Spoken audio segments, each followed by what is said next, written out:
Bienvenidos a una jornada más de Martes Democrático. A nombre del Congreso de la República y la Oficina de Participación Ciudadana, les damos la más cordial bienvenida. Asimismo, queremos saludar a las instituciones que nos siguen todos los martes mediante la modalidad de videoconferencia. Nos queremos referir a la Universidad Privada de Ica, la Universidad Autónoma de Ica, Universidad Nacional de Moquegua, Universidad Nacional de Juliaca de Puno, Universidad Nacional del Altiplano de Puno, Universidad San Cristóbal de Huamanga, Universidad Nacional Jorge Basadre, Universidad Nacional José María Arguedas, la Municipalidad de Sechura y el Gobierno Regional de Arequipa. Para ellos también un cordial saludo a nombre de la Oficina de Participación Ciudadana. Como saben, el programa Martes Democrático es un servicio de conferencias que ofrece el Congreso de la República y el cual está orientado a informar los principales temas del quehacer parlamentario. Y para ello, el día de hoy hemos preparado una conferencia bastante importante titulada Una mirada a la relación entre el Poder Legislativo y el Poder Ejecutivo. En esta oportunidad hemos invitado al doctor Hugo Rubiera Zagal, ex oficial mayor del Congreso de la República, abogado y especialista parlamentario, por no decir todos los cargos que ha ocupado en esta institución, para quien le pedimos un fuerte aplauso, por favor.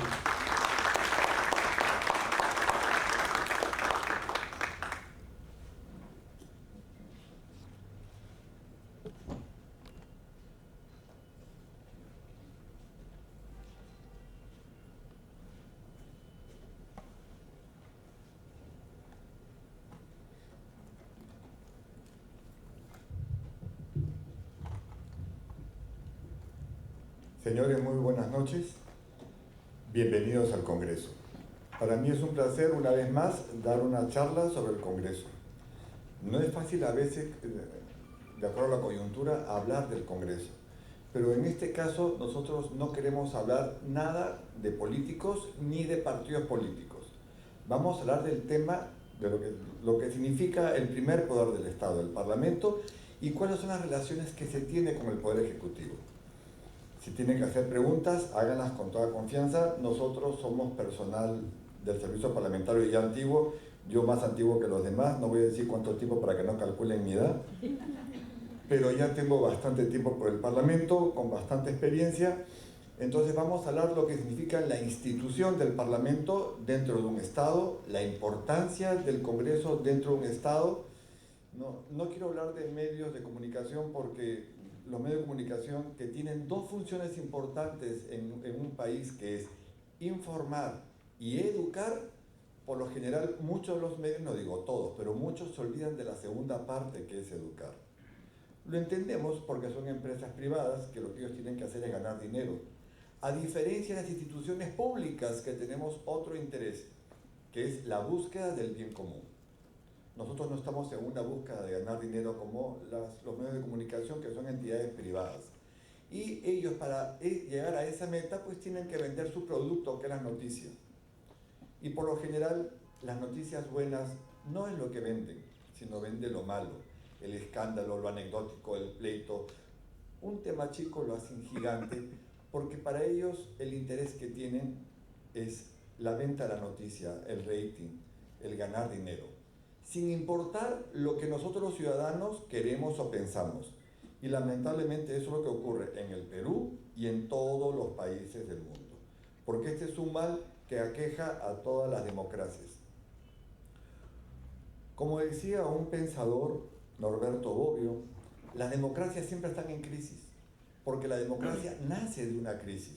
La Revolución Francesa, la independencia norteamericana, ¿no? De un problema, de una lucha contra el absolutismo, contra la monarquía, nace esta idea de la democracia que surgió en Grecia, pero era una democracia directa, y luego nace la idea de buscar representantes de diferentes sectores, porque no se podía ejercer la democracia directa como en Grecia porque eran demasiados habitantes.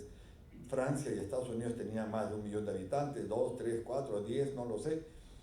Y en ese tiempo no podían estar todos agrupados en un solo sector como hacían los griegos. Y tuvieron que elegir a personas que traían la voz de ese sector hacia un lugar llamado Parlamento. Y ahí lo que nace Ahí es donde nace la democracia representativa, que es la que tenemos hasta nuestros días. Hasta ahora no se ha inventado nada mejor, ningún sistema mejor. Y lo que tenemos es la democracia como está, es lo mejor que hay. Y mientras no se invente otro sistema político, es lo que tenemos. Y siempre va a estar en crisis, porque la democracia es un conflicto, es una eterna lucha de ideas y de intereses partidarios. Cada partido nos presentan a la hora de las elecciones generales su plan de gobierno, su idea, lo que ellos quieren para el país. Y ese es el horizonte que tienen durante los 5 años de gobierno en el Perú. En otros países que tienen menos tiempo, que es 4 años, durante los 4 años. Ese es el horizonte que tiene cada partido, que más del 90% de peruanos no lee, porque a la hora de las elecciones generales nosotros votamos por la persona sin importarnos o sin saber de qué grupo político es muchas veces. No digo todo, pero sí digo la gran mayoría de peruanos. No leemos los planes de gobierno que nos presentan todos los partidos políticos. Y tenemos que entender algo, en las elecciones generales, primero se vota por el partido político y luego recién cuando uno decide cuál partido es el que quiere, el que considera el mejor, de acuerdo al plan que nos presenta, recién ahí tenemos que ver cuál es el menú que tienen de candidatos para yo elegir a 2 candidatos de mi preferencia. Es la forma correcta en las elecciones generales. Aquí lo hacemos al revés. Elegimos primero a la persona, sin tener en cuenta el partido al que representa. Porque me cae bien, porque es mi pariente, porque es mi amigo, porque lo vi sonreír bonito, porque me regaló algo. Eso es lo que nunca se debe de hacer. El tema es al revés. Muchas veces los ciudadanos nos dicen, sí, porque ellos están de acuerdo con sus intereses. Sí, pues es cierto. Intereses que nos presentaron, intereses que nos pusieron en su plan de gobierno, cosa que no lo entendemos bien, ¿no? Acuérdense, amigos, ayúdennos a que esto sea un efecto multiplicador. En las elecciones generales, primero partido, después persona. ¿Y esto por qué? Porque en todos los congresos del mundo los votos son en bloque. Si el partido A dijo votamos verde, todos votan verde. Si el partido B dijo se vota rojo, todos votan rojo. Si dice nos abstenemos, nos abstenemos. Porque cada quien representa un determinado interés. Los grupos parlamentarios se reúnen antes de las sesiones para ver qué agenda tienen y sobre eso toman decisiones. Esto es una introducción para luego entrar en las relaciones ejecutivo-legislativo. Por eso es que primero tenemos que escoger el partido y luego la persona. Porque ese interés que ellos van a demostrarnos en esos 5 años es el que ya nos presentaron. No nos podemos dar por sorprendidos o porque yo no sabía de lo que se trataba. Entonces, ¿para qué votó sin saber? ¿Sí? ¿Me deja terminar con todo? Y más bien, guárdese la pregunta, por favor, no se olvide, porque al final tenemos un espacio de preguntas y nos quedamos hasta la hora que ustedes quieran quedarse. Para así poder terminar toda la idea. Primero escuchen. ¿Ah? Entonces, esto es lo que tenemos que hacer a la hora de las elecciones. Aquí se vota en bloque. Solo los partidos dan libertad a sus miembros para votar de manera individual cuando se tocan temas en los que se pueden ver afectados los valores o los principios de cada persona. Ejemplos, si se discutieron proyectos sobre el aborto, sobre el divorcio, no sobre la unión civil sobre personas del mismo sexo, ¿no? Ahí los partidos dan libertad. No sé si ustedes se acuerdan, hace ya un par de años, se discutió en el Congreso un proyecto interesante, pero que causó polémica, que era el uso medicinal de la marihuana o del cannabis. Ahí, por ejemplo, los partidos políticos dieron libertad a sus miembros para que cada quien vote de acuerdo a su conciencia. Porque esto generó mucha polémica en muchos parlamentarios, de acuerdo a sus creencias religiosas o sus principios o lo que cada quien determinara. En temas así hay libertad. En lo demás, los partidos establecen un acuerdo. Claro, no es una amenaza con una pistola bajo la sien para que voten de tal manera, porque los parlamentarios no están sujetos a mandato imperativo. Ojo, hay el voto de conciencia también, pero es lo que se estila en todos los congresos del mundo. Los votos, por lo general, son en bloque. Por eso es que a la hora de las elecciones consideremos esto. Y además, ¿por qué también tenemos que considerar importante un congreso? Porque en el Estado, los congresos del mundo son el contrapeso político en el Estado. Evitan que el Ejecutivo se exceda en sus funciones. Cuando eso ocurre, el Congreso ejerce mucho los mecanismos que tiene, que justo vamos a ver todo eso para que vayamos viendo cuáles son las relaciones que tiene el Congreso con el Poder Ejecutivo, que son muchas. Pero también tenemos que entender, así funciona el aparatito este, sí tenemos que entender, es que a veces la modernidad nos juega malas pasadas. Tenemos que entender un poco qué es lo que significa para nosotros un Congreso. No solamente es el centro político donde están reunidos los 130 parlamentarios, sino además ellos expresan, ¿no?, reproducen las características del país. No tenemos una sola región del país que no tenga por lo menos un parlamentario. Madre de Dios, que es la región que tiene menos habitantes, tiene al menos un parlamentario. Es decir, los ciudadanos le dan este cheque en blanco a los parlamentarios para que ellos decidan por nosotros. Miren, tremendo encargo que hacemos todos nosotros. Porque nosotros les damos este cheque en blanco a ellos. Oye, tú decides por mí en el Congreso. Y este parlamentario se va a quedar 5 años porque no tenemos revocatoria de mandato. Por eso es importante tener en cuenta nuestro voto, un voto solamente ordenado y responsable. Pero además también permiten la canalización de las ideas y ayudan a resolver los conflictos. ¿Y esto cómo funciona? Los parlamentarios son el nexo, son los intermediarios entre la sociedad y el Estado. Ojo. Ellos son los que recogen el clamor ciudadano y lo convierten en documentos parlamentarios. Siempre vamos a ver en las manifestaciones, en las huelgas, en muchos de los reclamos ciudadanos a los parlamentarios. No están ahí para que se tomen la foto ni para salir en el periódico. Ellos son los intermediarios, ellos recogen esa queja, ese reclamo y son los intermediarios ante el Ejecutivo para poder resolver ese conflicto. ¿No? Ese son el inicio de muchas de las relaciones entre ambos poderes, los intermediarios entre sociedad y el Estado. ¿Por qué? Porque ellos nos representan. Parte de su trabajo es escuchar a la población y recoger ese clamor y traerlo aquí al Congreso para ver cómo resuelven esa situación. Ojo, un parlamentario no hace el Congreso. Un parlamentario no puede agarrar el teléfono y ordenar a un ministro a que haga tal o cual cosa. La única forma que el Congreso ordena es con la ley. No hay otra forma de ordenar, solo con la ley. Lo demás son exhortaciones, recomendaciones, ¿no? Pedir que las cosas se hagan, solicitar, pero no puede ordenar. Exigimos tal cosa, sí, pero eso no es una orden. Ordenar es cúmplase, hágase, dispóngase, derógase, ¿no? Ese tipo de órdenes. Y eso es solo con la ley. A veces vemos que los parlamentarios, o tenemos la percepción de que nuestro parlamentario, pero si no hace nada. Claro, es que él no puede agarrar el teléfono y ordenar, por ejemplo, una obra pública. Entendamos algo importante. El Congreso no maneja dinero. No puede ordenar obras públicas.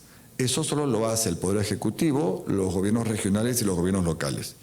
Nunca el Parlamento. El Parlamento solamente representa, y aquí están las funciones, tenía sonidito, representa, legisla y fiscaliza. Esas son las 3 funciones elementales, básicas, que tiene un parlamentario. Representa porque nosotros les damos este cheque en blanco para que ellos lleven la voz de nosotros, los electores, al Congreso. Ellos escuchan nuestro clamor y traen este clamor al Parlamento y lo convierten en documentos parlamentarios o en gestiones, ¿no? O en trámites que puedan hacer. Ellos en la semana en el mes tienen una semana llamada la Semana de Representación, donde están obligados a ir a los lugares donde fueron elegidos para traer ese clamor ciudadano, para escuchar a la población y poder recoger de ellos sus requerimientos, quejas, súplicas, denuncias, ¿no? Entonces ellos traen todo ese clamor al Congreso y se convierten en diferentes documentos parlamentarios que pueden ser pedidos de información, pueden ser gestiones ante los ministerios, pueden ser denuncias que hacen ellos a nombre de la población, o pueden resolver ciertos problemas que lo hacen a través de proyectos de ley. Y ahí viene la segunda función, la función de legislación. ¿Qué es la ley? ¿Qué es lo que hacen ellos? Es un conjunto de normas que se encargan de supervisar, controlar, reglamentar el comportamiento humano, pero también soluciona problemas, ¿no? Porque la ley ayuda a solucionar problemas centrales que lo hacen a través de una norma legal que es aprobada por el Congreso. Que el Congreso es el único lugar donde se hacen las leyes, donde se aprueban las leyes. Que a veces el Congreso puede prestar este poder, sí, eso lo vamos a ver en un rato. Y luego está el control político y la fiscalización, que no es lo mismo, es muy parecido. La fiscalización es la supervisión del buen uso de los fondos públicos. Y el control político es ese poder que tiene el Congreso para que a través de diversos mecanismos pueda controlar en especial al Poder Ejecutivo. Evitar que éste se exceda, porque al excederse en sus funciones, entonces el legislativo ejerce diferentes mecanismos de control, que ahora los vamos a ver en un momento mientras vamos viendo justamente estas relaciones que tenemos con el Poder Ejecutivo. Y lo tenemos en las tres funciones que tiene el Parlamento, tanto en la representación, a través de gestiones. Oye, ministro, mi pueblo, el pueblo tal, no tiene un puente, no tiene algo. ¿Es posible que tú puedas considerar en tu presupuesto tal cosa? El ministro verá si es que lo puede considerar o no. No ordena, es una gestión. La ciudadanía cree que el congresista, al reunirse con el ministro, ya ha dispuesto que el ministro incluya en el presupuesto tal o cual cosa. Eso no se puede. Eso no lo puede hacer. Lo más que puede hacer es una gestión, a ver si logra conseguir ese beneficio para su región, su pueblo o su localidad. Es lo que hacen los congresistas, los 130, conseguir justamente atender a la ciudadanía en base a pedidos. Al Parlamento vienen cantidades de ciudadanos de todo el país a reunirse con sus parlamentarios, o lo hacen cuando ellos van en la semana de representación a sus localidades, recogen todo ese clamor y lo traen acá y comienzan a hacer una serie de gestiones, ¿no? Entre ellas, estas gestiones a los ministerios para poder satisfacer algunas necesidades que tienen algunas localidades. En el tema, luego, tenemos algunos instrumentos dentro del Congreso que se usan en el procedimiento parlamentario, que es una de nuestras grandes relaciones con el Ejecutivo, que son los proyectos de ley, donde vamos a ver quiénes son los que tienen iniciativa, entre ellos el Poder Ejecutivo, que además es el único que tiene iniciativa de gasto. O sea, el que maneja la plata en el Estado es el Poder Ejecutivo, y además es el único que puede presentar proyectos de ley que generan gasto. Los parlamentarios, que tienen el poder de hacer las leyes, al no manejar dinero, no manejan presupuesto y no pueden presentar jamás iniciativas legislativas que creen gasto al Estado. También tenemos las mociones de orden del día. Y una moción de orden del día es una llamada de atención, ya sea al Poder Ejecutivo, ¿no?, que puede ser el origen de un mecanismo de control como la interpelación o la invitación al ministro, o por ejemplo para la formación de comisiones de investigación, o para exhortar al Ejecutivo, ¿no? El Congreso exhorta, exige, ¿no?, expresa su malestar, expresa su rechazo sobre tal o cual tema. Es una llamada de atención a la moción de orden del día. No ordenan, solo ordenan cuando es un acuerdo para una interpelación o una invitación, pero en las demás exhortaciones solamente recomienda. Los pedidos de información, que es otro de nuestros instrumentos de procedimiento parlamentario, es otro de los mecanismos que tenemos de control político, que lo voy a explicar dentro de un rato, igual que los dictámenes y los informes. El dictamen, cuando ustedes escuchen dictámenes en los noticieros, el dictamen es el estudio final de un proyecto de ley. Cuando las comisiones, que son los grupos especializados de trabajo, reciben los proyectos de ley y se encargan de estudiar esos proyectos, ellos hacen un estudio final llamado dictamen. Y ese dictamen es el que se discute luego en el Pleno para que luego ese dictamen se pueda convertir en una ley. Si es que se promulga la norma. Mientras no se promulgue, no es ley. En cambio, los informes son los que presentan las comisiones de investigación, la subcomisión de acusaciones constitucionales, la comisión de levantamiento de inmunidad, las comisiones especiales. Ellos presentan informes. El dictamen es solo referido a proyectos de ley y nada más. Es el estudio final de un proyecto de ley. Ahora, dentro del Congreso, donde tenemos las grandes relaciones con el Ejecutivo, tenemos tres tipos de procedimiento. El procedimiento legislativo, el del control político y los procedimientos especiales que vamos a detallar poco a poco, donde vamos a ver cómo se relaciona el Congreso con el Ejecutivo, por lo menos en este país, en la mayoría de países, pero sobre todo aquí en nuestro procedimiento legislativo. ¿Y qué cosa es un procedimiento legislativo? Pues son todas las fases secuenciales que sigue que es una iniciativa legislativa en los órganos del Congreso. Cuando entra un proyecto, por ejemplo, va al estudio de comisiones, luego va al Consejo Directivo que lo ingresan a la agenda, luego ingresa al Pleno para que se debata y se apruebe la norma, luego se envía al Poder Ejecutivo. Esos son los órganos del Poder Legislativo o la secuencia que sigue un proyecto de ley. ¿Para buscar qué cosa? La aprobación de normas, la aprobación de proyectos de ley, acuerdos, etcétera. ¿Ok? ¿Y qué productos tenemos dentro de nuestro procedimiento legislativo? Tenemos, tengo que tener mi copia porque no logro ver, tengo problemas de vista serios. Tenemos las leyes ordinarias, tenemos las leyes de reforma constitucional que se están discutiendo justamente ahora. Y ojo, ¿quiénes pueden presentar leyes ordinarias? El Poder Ejecutivo, de todas maneras, los congresistas y muchas instituciones, que ahora vamos a ver quiénes son los que tienen iniciativa legislativa. Las reformas constitucionales solamente...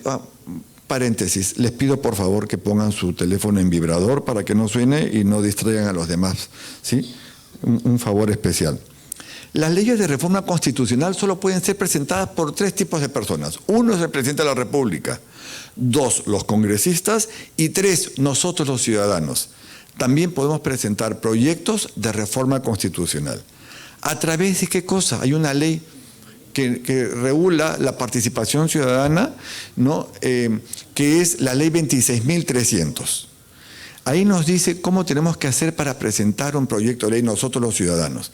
Y el requisito indispensable es juntando firmas. ¿Cuántas firmas nos dice la ley?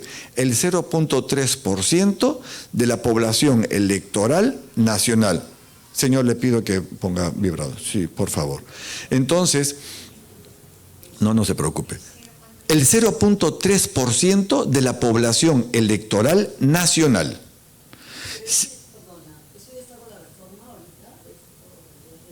No, es que la reforma no está modificando la ley 26.300. Está modificando otro tipo de aspectos en la parte política, pero no está modificando la ley 26.300. Las firmas que usted me dice es para la formación de partidos políticos. Eso es otra cosa. En este caso se está hablando específicamente en la presentación de leyes, de proyectos de ley, hechos por los ciudadanos. Eso lo regula, no sé si usted quisiera apuntar o ustedes quisieran apuntar, la ley 26.300. Revísenla. Ahí también están los mecanismos de control que tenemos nosotros los ciudadanos sobre ciertas autoridades que nosotros elegimos, alcaldes, regidores, ¿no? Pero para presentar un proyecto de ley nos exigen esta cantidad de firmas. Si, por ejemplo, ahora creo que según el INEI tenemos cerca de 18 millones de habitantes, de electores, perdón, a nivel nacional, alrededor de 53.000 firmas es el 0.3%. Si bien es cierto, parece un exceso de firmas, ya en el Congreso se han presentado 25 iniciativas legislativas, ¿no? Que pueden ser sobre muchas materias, pero lo importante, también nosotros los ciudadanos podemos presentar proyectos de ley de reforma constitucional. Acuérdense, solo el presidente de la República, congresistas y los ciudadanos podemos presentar proyectos de reforma constitucional. Luego tenemos las leyes orgánicas, que son aquellas leyes que regulan un organismo determinado. Por ejemplo, el Poder Ejecutivo está regulado por una ley orgánica, el Poder Legislativo a través de nuestro reglamento del Congreso, ¿no? El Tribunal Constitucional tiene su ley orgánica. Son esas leyes que regulan una determinada entidad. El Poder Legislativo, los poderes del Estado o una entidad, la Defensoría del Pueblo, Tribunal, Contraloría, etcétera, que tienen esa ley que los regula, que para aprobarlas o modificarlas requieren una mayoría determinada. No se pueden hacer con una mayoría simple, necesitan una mayoría calificada. Y cuando escuchemos nosotros mayoría calificada siempre, mayoría calificada es mitad más 1 del número legal de miembros, es decir, 66 votos. Esa es la mayoría calificada. No es menos. Luego están las leyes presupuestales y financieras. Esas solo las puede presentar el presidente de la República, nadie más. Luego tenemos las leyes autoritativas de legislación delegada, es decir, este pedido que se le hace al Congreso para que también se puedan aprobar normas legales. Por ejemplo, solamente la puede pedir el Poder Ejecutivo al Congreso. Congreso, por favor, te pido me prestes tu poder de hacer leyes para yo poder legislar. Esto se llama delegación de facultades legislativas. El Congreso estudia este pedido y si lo estima conveniente, le puede otorgar este poder, le presta este poder a hacer leyes, pero por un tiempo determinado y con materia fija. Le delega estas facultades.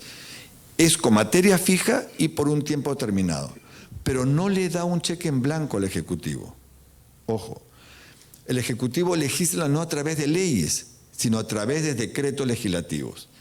Y ahí el Ejecutivo nos envía al Congreso estos decretos legislativos y el Congreso tiene que evaluar cada uno de ellos para ver si se ajustan al préstamo de esta delegación de facultades y dos, si están de acuerdo a lo que manda la Constitución.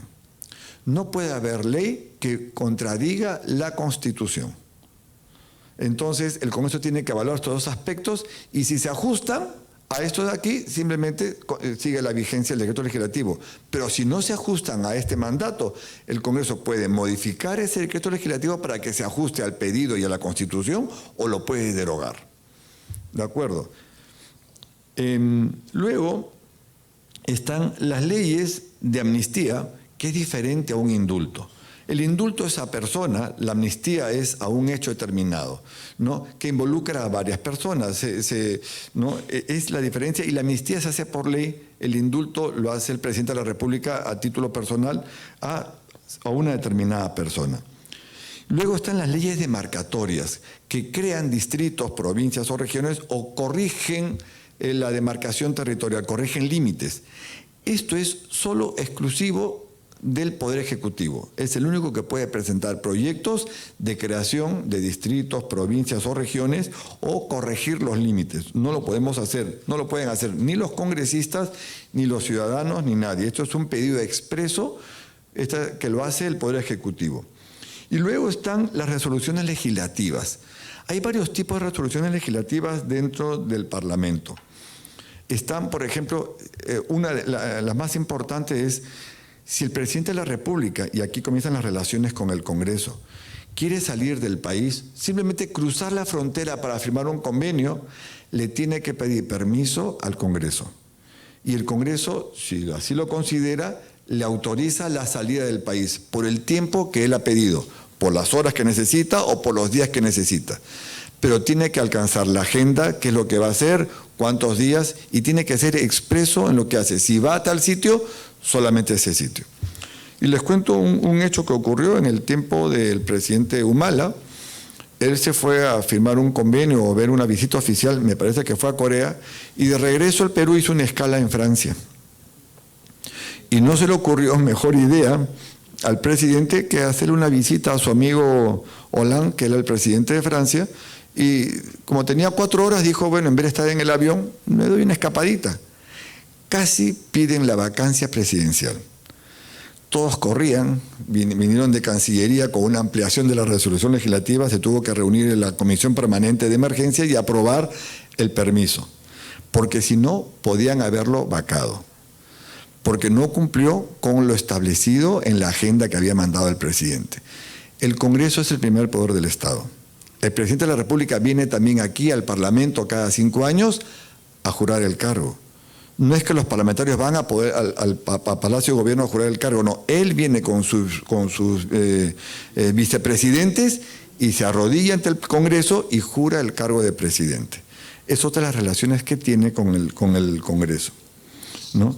Hay otro tipo de resoluciones legislativas. Si vienen, por ejemplo, tropas militares a hacer ejercicios militares con nuestro ejército, con nuestras Fuerzas Armadas, y si vienen con armamento, aviones, tanques, metralletas, submarinos, barcos, no sé, tienen que pedirle permiso de ingreso al Congreso. Y el Congreso, si lo considera, le otorga el permiso. Que yo me acuerdo, solo una vez el Congreso le ha negado el permiso a un determinado grupo que venía de un país europeo, pero después siempre le ha otorgado permiso al Congreso, pero podría no otorgárselo.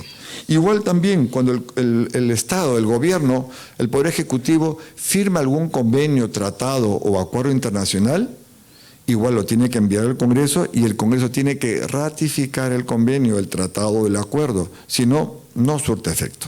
Así de simple. El Congreso es la representación del pueblo, eso tenemos que entenderlo, al margen de quién esté ahí. Los que están ahí son porque el pueblo votó por ellos. Ahí no hay nada que hacer y se van a quedar 5 años. Salvo que cierren el Congreso, que espero que eso no ocurra. Pero no creo que ocurra. Ya no, a estas alturas del partido creo que ya no. Que también es otra de las relaciones entre el Ejecutivo y el Legislativo. Eso lo vamos a ver en un rato. ¿Okay?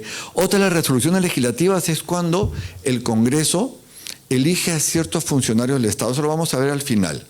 Al defensor del pueblo, magistrados del tribunal, directores del BCR, cuando se designa al contralor, al presidente del BCR o al superintendente de banca. También lo hace a través de resoluciones legislativas, no de una ley, sino una resolución legislativa. O cuando modificamos nosotros nuestra ley orgánica, que es el reglamento del Congreso, también lo hacemos a través de resoluciones legislativas. Entonces, estos son nuestros productos legislativos, solo los legislativos. ¿Y dónde interviene el Poder Ejecutivo? Este es el flujograma de cómo se aprueba una ley. Primero tenemos que ver quiénes son los que tienen iniciativa legislativa. Tenemos en primer lugar al presidente de la República y como yo les decía, es el único que tiene iniciativa de gasto. Ahí comienzan las relaciones legislativas entre Poder Ejecutivo y el Congreso de la República. En la presentación del proyecto de ley. Lo puede hacer el presidente de la República, que es el que tiene la iniciativa de gasto. Debajo de él, nadie más tiene iniciativa de gasto, absolutamente nadie. Están los congresistas, pero ellos solitos no lo pueden hacer. Lo tienen que hacer a través de su grupo parlamentario. Y esta reforma se hizo porque hace varios periodos atrás, en especial les quiero poner como ejemplo el periodo 2001-2006. Los medios de comunicación nos hicieron creer a todos nosotros los ciudadanos, y todavía muchos lo creen, que era mejor parlamentario el que presentaba más proyectos de ley. Y realmente hubo un concurso entre ellos, fue una cosa de locos. Llegamos a batir, estoy seguro, récord Guinness, no nos ganó ni China, porque se presentaron cerca de 15.400 proyectos de ley. Eso fue una barbaridad. Había proyecto de todo, y los invito a que ustedes estén a los archivos, periodo 2001-2006, para que vean los proyectos tan fabulosos que había del perro peruano, el perro con pelo, el perro sin pelo, el niño nacido, el niño por nacer, botellero, triciclero, golosinero, zapatero, canillitas, tunas universitarias, todo tenía proyecto de ley. Todas las vírgenes tenían su proyecto declarando el día tal, el día de la Virgen de Chapi, el día de la Virgen de aquí, el día de la Virgen de allá, de la Cruz de no sé dónde. Yo soy católico y lo respeto mucho, pero creo que era una burla lo que se estaba haciendo. Esto no se podía hacer. Querían modificar un artículo del Código Penal o del Código Civil que tenía 25 incisos y presentaban un proyecto por inciso. Entonces, realmente en ese tiempo los parlamentarios se burlaron de la ciudadanía en ese aspecto, pero llegaron a complacer a los medios de comunicación, que es los que más confundieron a la población, porque para ellos era mejor parlamentario el que presentaba más. Ellos querían cantidad, no calidad, y eso ya era una barbaridad. Ahora se reformó el reglamento cuando se estaba terminando ese periodo, a mediados del 2006, y ahora los parlamentarios tienen que presentar su proyecto de ley a través de los grupos parlamentarios. Ellos son el primer filtro. Ellos revisan el proyecto y si están de acuerdo, lo presentan y se presenta con firmas. Si el grupo parlamentario tiene 5 miembros, que es el grupo más chico, tiene que tener por lo menos 3 firmas. Y si tiene más de 5, tiene que tener por lo menos 6 firmas. Pero además tiene que firmar el vocero del grupo o el jefe de bancada, que es lo mismo. ¿Para qué? Para que los grupos parlamentarios ahora se hagan responsables de la calidad de proyectos que presentan sus miembros. Y claro, bajamos de 15.000 a 4.000. Ahorita estamos en 4.000 proyectos. Todavía sigue siendo mucho, pero es lo que hay. Hemos bajado a la tercera parte, y un poco menos. Inclusive les cuento una anécdota. Hubo una parlamentaria que fue representando al país en un viaje oficial, viajó a México, y encontró un proyecto de ley muy importante para el país. Y lo trajo y lo presentó, lo firmó y lo presentó. Solo que se olvidó de un pequeñísimo, ligero detalle. No le quitó la palabra México. Nada más, ¿no? Claro, fue sancionada por la Comisión de Ética con 120 días de legislatura. La prensa la bautizó como la congresista Xerox. Y bueno, desde ahí entendieron que no se puede hacer eso. No es malo traer un proyecto de otro país, pero hay que condicionarlo primero a la idiosincrasia del país, a la forma, al sistema, a nuestra normativa, y hay algo más que hay que hacer: citar la fuente y quitarle el nombre del país de origen. Son pequeños detalles. Pero eso fue lo que ocurrió. Entonces, tenemos en segundo lugar a los parlamentarios que también pueden presentar proyectos de ley, pero a través de su grupo parlamentario. Luego tenemos a los poderes del Estado y a las entidades autónomas: Poder Judicial, Ministerio Público, Contraloría, Tribunal Constitucional, Defensoría del Pueblo, pero solamente lo pueden presentar sobre su tema, no sobre otras cosas, solo sobre su tema, sin iniciativa de gasto. Luego están los gobiernos regionales y los gobiernos locales, pero también sobre su tema, pero tiene que ser aprobado o por el Consejo Regional o por el Consejo Municipal. Adjuntar el acta y presentarnos su proyecto. Luego están los colegios profesionales, colegios de abogados, de ingenieros, de profesores, de enfermeras, pero solo sobre su tema, aprobados por su junta directiva o por los miembros del colegio, siempre cuando así lo diga su estatuto. Y al final tenemos a quienes, a nosotros los ciudadanos, pero como les decía, juntando firmas, el 0.3% de la población electoral nacional. Pero ojo, ¿quiénes pueden presentar reforma constitucional de todos ellos? El presidente, los congresistas y nosotros, los ciudadanos. ¿De acuerdo? Entonces, una vez que el proyecto es presentado al Congreso, va a una comisión o como máximo a 2. ¿Qué hacen las comisiones cuando van estudiando el proyecto? Piden opiniones al Poder Ejecutivo, otra relación con el Congreso. Piden opiniones a los ministerios que tienen que ver con el proyecto. Al Ministerio de Economía, sobre todo, para ver si genera gasto o no. Y a los otros ministerios dependiendo del tipo de proyecto. Comienzan las relaciones con el Ejecutivo. Piden opiniones a universidades, a ONGs, a gremios de trabajadores o de empresarios, ¿no? Y ojo, nos piden opiniones a nosotros los ciudadanos. Yo los invito a todos ustedes a que ingresen al portal del Congreso. Ahí está el portal ciudadano, donde están los proyectos de ley, foros legislativos virtuales, y nosotros, por lo menos aquí en el Perú, que es el único Congreso del mundo que tiene esta particularidad, presenta a todos los ciudadanos todos los proyectos de ley para que cualquiera de nosotros podamos opinar sobre ellos, si estamos a favor, si estamos en contra, y podemos presentar además sugerencias de modificación. Si bien es cierto, las opiniones de las universidades, de los ciudadanos, no son vinculantes, es decir, no obligan al parlamentario, pero lo ayudan en la toma de decisiones. Muchísimo, porque hay muchos ciudadanos que son especialistas en el tema y dan recomendaciones al proyecto cuando son modificaciones. Y esto ayuda a la hora de hacer los predictámenes para que se presenten en las discusiones en las comisiones. O también generan tendencias. Si, por ejemplo, hay 500 opiniones, de las cuales 400 opinan que el proyecto no sirve para nada, esto ayuda a la toma de decisión de los parlamentarios. Por lo general, ellos hacen caso a lo que la mayoría dice y no se van a hacer el harakiri aprobando algo que todo el mundo considera que es una barbaridad. Entonces, estas opiniones son importantes. Y aquí en el Perú son a todos los proyectos de ley. Nos han copiado algunos congresos del mundo, como el chileno, el argentino, el colombiano, y el boliviano también, el de República Dominicana también. Ellos recién están poniendo a consideración de la ciudadanía solo ciertos proyectos de ley, los que las comisiones quieren, no todos. Aquí es todos. Entonces es importante que nosotros también participemos en las actividades, el celular por favor, que nosotros participemos en este tipo de actividades porque ayudamos al trabajo de los parlamentarios. Ellos son solo 130 y no son magos. Entonces necesitan el apoyo de los ciudadanos para que hagan mejor su trabajo. Y esto no es en beneficio de ellos, es en beneficio de todos nosotros.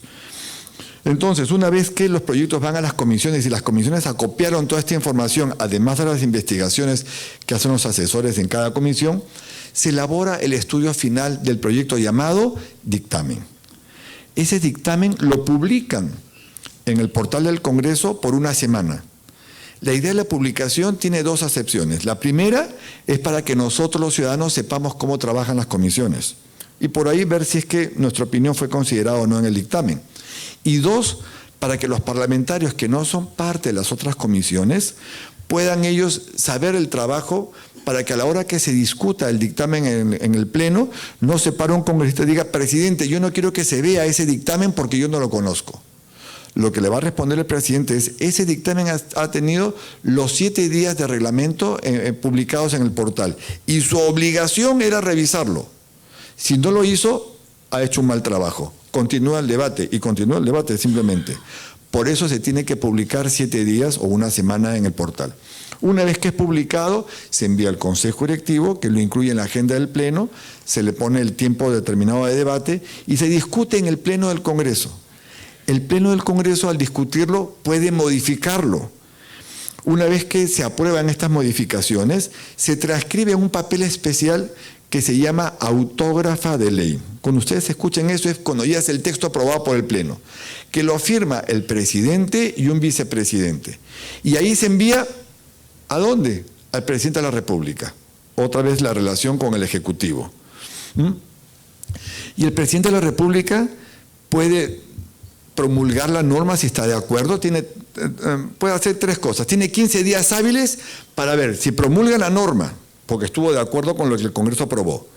De repente dice, no estoy de acuerdo y ejerce su derecho de veto. Aquí en el Perú ese derecho de veto se llama observación a la autógrafa de ley. Y le dice, Congreso, no estoy de acuerdo con lo que tú has aprobado. Y nos devuelve el proyecto. Ahí nos vamos a ir a la figura de abajo. Y la otra alternativa que tiene el presidente de la República es, ni la promulga ni la observa. Y deja que pasen los 15 días hábiles. ¿Qué pasa ahí? No se puede quedar en el limbo la autógrafa. Es promulgada en ese caso por el presidente del Congreso. Y ahí se convierte en ley. Nos vamos a la figura de abajo. Una vez que el presidente dijo, no estoy de acuerdo con lo que tú has aprobado, nos devuelve la autógrafa y esta autógrafa regresa a las comisiones que estudiaron el proyecto original. Y las comisiones, al revisar ese proyecto, pueden tomar una de esas 4 decisiones que figuran en el dibujo. Pueden decir, no estoy de acuerdo, de verdad lo que hemos aprobado es una barbaridad, y lo mandan al archivo. Hacen un dictamen negativo. Y ahí muere el proyecto. Pero si están de acuerdo, hacen un dictamen favorable, pueden tomar cualquiera de esas 3 alternativas. O insisten, o se allanan, o hacen un texto nuevo. Insistencia es que el Congreso dice, presidente, no estoy de acuerdo con tu corrección, con tu observación. Y quiero que lo que yo, Congreso, aprobé, se convierta en ley. Insisten en lo que ellos aprobaron. Pero eso requiere una mayoría calificada en el Pleno. Es decir, ¿cuántos votos? 66. Y una vez que eso se aprueba, quien lo promulga es el presidente del Congreso. ¿Por qué? Porque si no estuvo de acuerdo con las correcciones del presidente, yo no se lo tengo que volver a enviar y el Congreso lo promulga. La segunda acepción es, el Congreso acepta la corrección del presidente de la República. Dice, presidente, agacho la cabeza, tienes razón, nos equivocamos, aceptamos tu jalón de orejas. Eso se llama allanamiento. Y con el allanamiento solo se requiere una mayoría simple, no una mayoría calificada. Y con esa mayoría simple la aprueba el Congreso y también la promulga el presidente del Congreso. Porque si ya aceptamos la corrección del presidente de la República, ya no tiene objeto que se la devolvamos para que la promulgue él. La aprobamos nosotros. La tercera acepción, la del texto nuevo. ¿Qué significa esto? Cuando recibimos la observación, nos dimos cuenta que faltaba en el proyecto original o en la autógrafa o lo que se aprobó, faltaba una coma que le cambiaba el fondo al asunto, o una palabra, o un artículo, o 50 artículos. Eso nuevo que le cambió el fondo del asunto, que no lo conoció el presidente de la República, se llama texto nuevo y se tiene que votar 2 veces. Me olvidé de decirles, el Congreso los proyectos los tiene que aprobar 2 veces. Entre la primera y segunda votación hay 7 días. Y la idea de esta doble votación es como la doble cámara. Acá hay varios que veo que son de mi promoción y nos debemos de acordar que el Congreso tuvo hace tiempo un Congreso bicameral. ¿Se acuerdan? Cámara de Diputados y Senado de la República. 180 diputados, 60 senadores, 240 parlamentarios y el país estaba tranquilo con sus 240 parlamentarios. Y éramos menos de 20 millones de habitantes. Ahora somos más de 30 y solo tenemos 130 y la población considera que son demasiados.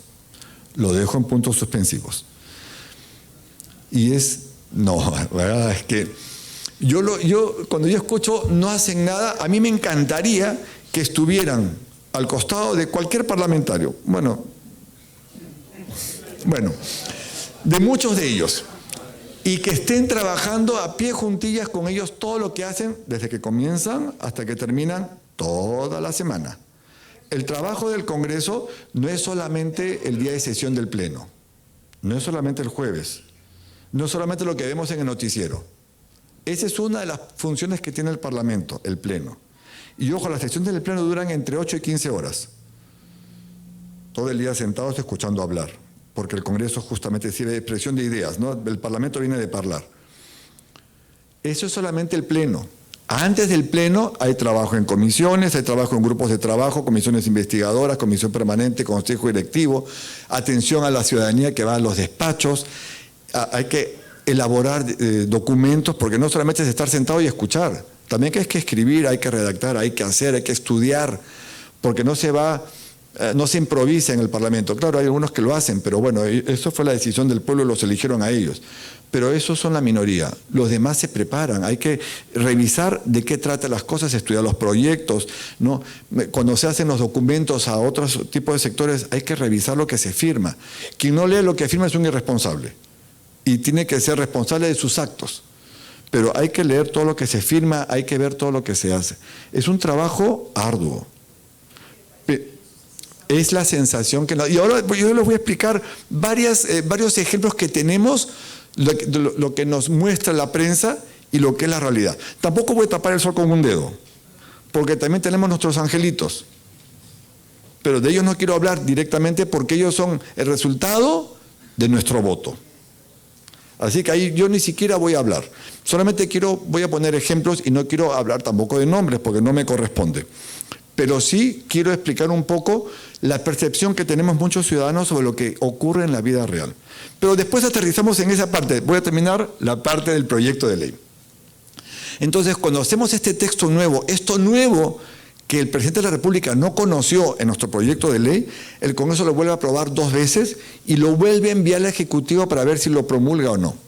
Yo me acuerdo de 2 proyectos de ley que fueron 5 veces al Ejecutivo. Lo aprobó el Congreso, fue al Ejecutivo, lo observó, regresó, lo volvimos a aprobar, volvió a ir al Ejecutivo y así. Que fue la Ley General de Bomberos y el primer proyecto de la Ley de Protección a los Animales. En la Ley de Bomberos, a la 5ª vez el Congreso insistió y se convirtió en ley. En cambio, la de los animales, el primer proyecto, porque el segundo sí lo aprobaron, a la 5ª vez ya la mandaron al archivo, ya creo que de cansancio. Porque esta es la relación que hay entre uno y otro. El Ejecutivo tiene iniciativa legislativa y también tiene el derecho de veto a lo que hace el Congreso. Pero el Congreso, siendo el primer poder del Estado, puede aceptar este derecho de veto, esta observación, o puede decirle no. Y estas son las relaciones que tenemos con el Ejecutivo en la parte legislativa.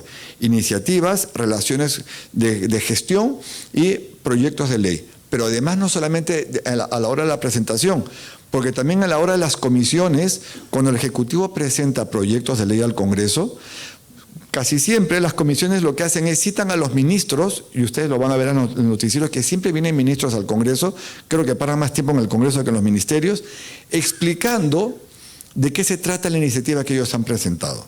Porque el ministro es el actor político del ministerio. Él no es un gerente, para eso tienen los viceministros que son los que se encargan de hacer toda la gestión. Ellos son los representantes políticos de cada ministerio. Y paran mucho tiempo en el Congreso dando cuenta de sus actos o lo que han presentado. Entonces, ese es el trabajo que se hace en la parte legislativa. Ahora vamos a la otra función, a la función de fiscalización y control político. ¿Y qué es el control político? Pues son los actos realizados por el Parlamento destinados a producir ¿qué cosa? Legitimidad, legalidad, transparencia, eficiencia, eficacia y honestidad. Aunque parezca irrisorio y paradójico, pues es así, porque es parte del trabajo del Parlamento, ¿no? Controlar ¿qué? El buen uso de los fondos públicos y la actuación tanto política como administrativa que tiene el Estado, en especial el poder ejecutivo. ¿Y dónde comienzan nuestras relaciones en el tema de los mecanismos que tenemos en el Congreso del control político? Por ejemplo, el más importante, la investidura.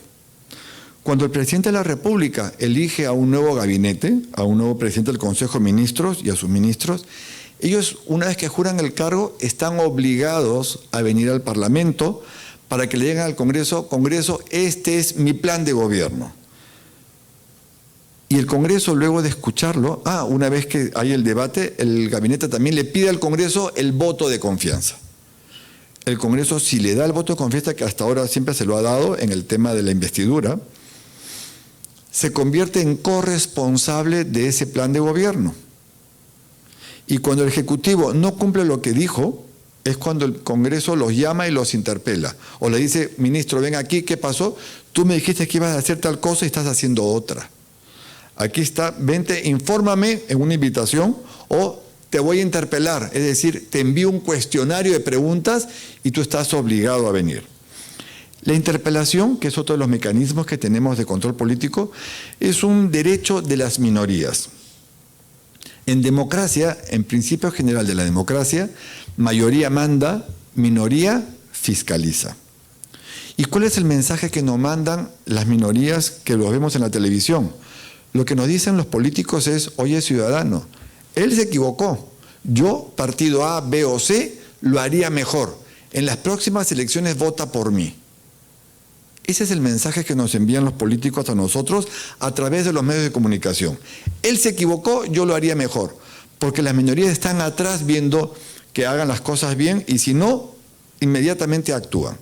En base a diferentes mecanismos que tenemos dentro del Parlamento. Porque el trabajo del Congreso es representar, legislar y fiscalizar, es controlar políticamente al Estado. Es el contrapeso político, es la balanza que existe en el Estado, en el Perú y en todos los países del mundo. Esto es lo que ocurre. Decirle al Congreso que no ejerza sus mecanismos de control o que no fiscalice, es decirle, deja de trabajar o deja de cumplir con tu función. Estas son las tres funciones que tiene el Parlamento, no tiene más funciones. El Congreso no se encarga de ejecutar la ley, no se encarga de administrar justicia. Eso lo hace el Poder Judicial. No ejecuta las políticas de gobierno, eso lo hace el Ejecutivo. El Congreso representa, legisla y fiscaliza. No hace más. A veces nos dicen a nosotros cuando vamos a una charla, sí, pero hay una ley o no se hace tal cosa, y hay una ley y no se cumple. Bueno, el Congreso cumplió con su trabajo, hizo la ley. Quien tiene que ejecutarla es el Ejecutivo. Quien tiene que sancionar a quien no la cumpla es el Poder Judicial, quien administra justicia. Pero ya el Congreso cumplió su función. Lo que pasa también es que el Congreso del Perú y el Congreso de todos los países es la piñata de la ciudadanía. Problema que hay, el Congreso tiene la culpa. Y analicemos un poco, mente fría, y se van a dar cuenta que todos los problemas que ocurren, siempre la culpa la tiene el Congreso.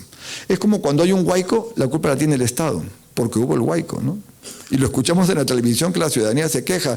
Sí, pues porque por culpa del Estado. Bueno, ¿para qué hicieron su casa en una quebrada, por ejemplo, ¿no? Sabiendo que por ahí iba a pasar un huaico. Pero ocurre. Entonces es importante que este tipo de conversatorios ayuden a entender un poco las funciones del Estado, para que podamos entender un poco cómo funciona cada poder del Estado. En este caso nos estamos refiriendo al Ejecutivo y sobre todo al Legislativo, porque no nos atemoriza ni nos disgusta que nos critiquen, al contrario. Pero si nos van a criticar, sí nos encantaría que nos conozcan. Y esto es parte de lo que queremos, que conozcan un poco las funciones del Parlamento. Otro de nuestros mecanismos que tenemos en investidura en nuestros mecanismos de control político, como yo les decía, es la interpelación a los ministros, que puede ser porque no se cumplió con el plan de gobierno que expusieron o porque hubo un acto determinado que no estuvo bien y las minorías le envían un cuestionario a través de una moción de orden del día y tiene que venir el ministro o el gabinete, si es que los interpelan a todos, para que respondan a las preguntas.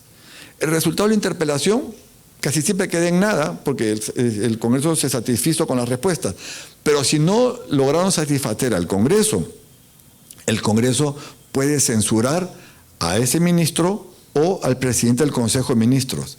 Si censuran al ministro, el presidente de la República lo tiene que reemplazar.